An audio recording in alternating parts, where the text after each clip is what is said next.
اعوذ باللہ من الشیطان الرجیم بسم اللہ الرحمن الرحیم۔ کافر اور مومن کی روح قبض کرتے وقت حضرت عزرائیل علیہ السلام کی شکل۔ حضرت عزرائیل علیہ السلام مومن اور کافر ہر انسان کی روح قبض فرماتے ہیں، لیکن جب کافر کی روح قبض فرماتے ہیں تو اس وقت انتہائی ڈراؤنی شکل میں اس کے پاس آتے ہیں، اور جب مومن کی روح قبض فرماتے ہیں تو انتہائی خوبصورت شکل میں اس کے پاس تشریف لاتے اور اس کے ساتھ نرمی و شفقت بھرا سلوک فرماتے ہیں۔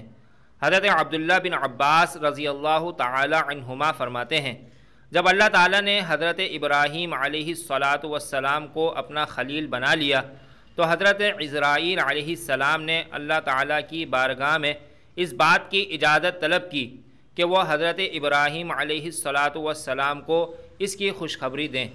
اللہ تعالیٰ نے حضرت عزرائیل علیہ السلام کو اجازت دے دی۔ جب حضرت عزرائیل علیہ السلام حضرت ابراہیم علیہ السلام کے پاس حاضر ہوئے تو انہوں نے فرمایا، اے ملک الموت علیہ السلام، مجھے دکھاؤ کہ تم کافروں کی روح کس طرح قبض کرتے ہو۔ حضرت عزرائیل علیہ السلام نے عرض کی، اے ابراہیم علیہ السلام، آپ اس وقت کی میری حالت کو دیکھ نہیں سکیں گے۔ حضرت ابراہیم علیہ السلام نے فرمایا، میں دیکھ سکنے کی طاقت رکھتا ہوں۔ حضرت عزرائیل علیہ السلام نے عرض کی، آپ اپنا رخ پھیر لیجئے۔ جب کچھ دیر بعد حضرت ابراہیم علیہ السلام نے پلٹ کر ملک الموت علیہ السلام کی طرف دیکھا تو وہ سیاہ رنگ کے آدمی کی شکل میں تھے۔ ان کا سر آسمان تک پہنچ رہا تھا، ان کے منہ سے آنکھ کے شعلے نکل رہے تھے، اور ان کے جسم کا ہر بال ایک ایسے انسان کی صورت میں تھا جس کے منہ اور کانوں سے آنکھ کے شعلے نکل رہے تھے۔ حضرت عزرائیل علیہ السلام کی یہ حالت دیکھ کر حضرت ابراہیم علیہ السلام پر غشی طاری ہو گئی۔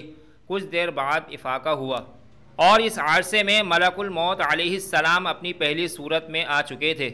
حضرت ابراہیم علیہ السلام نے فرمایا، اے ملک الموت علیہ السلام، اگر کافر کو موت کے وقت آپ کی یہ صورت دیکھنے کے علاوہ کوئی اور غم یا آزمائش نہ بھی پہنچے تو یہی اس کے لیے کافی ہے۔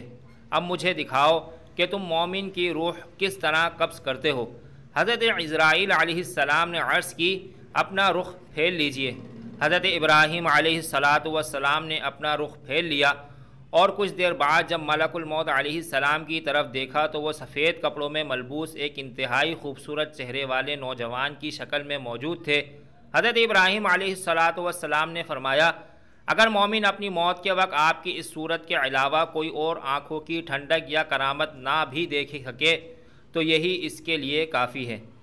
حضرت خضرت رضی اللہ تعالی عنہ فرماتے ہیں کہ حضور اقدس صلی اللہ علیہ وآلہ وسلم نے ایک انصاری صحابی رضی اللہ تعالی عنہ کے پاس حضرت عزرائیل علیہ السلام کو کھڑے ہوئے دیکھا تو فرمایا، اے ملک الموت علیہ السلام، میرے صحابی کے ساتھ نرمی اور شفقت سے پیش آنا، کیونکہ وہ مومن ہے۔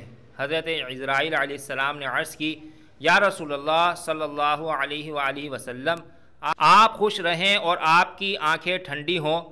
میں آپ پر ایمان لانے والے ہر شخص کے ساتھ انتہائی نرمی اور شفقت سے پیش آتا ہوں۔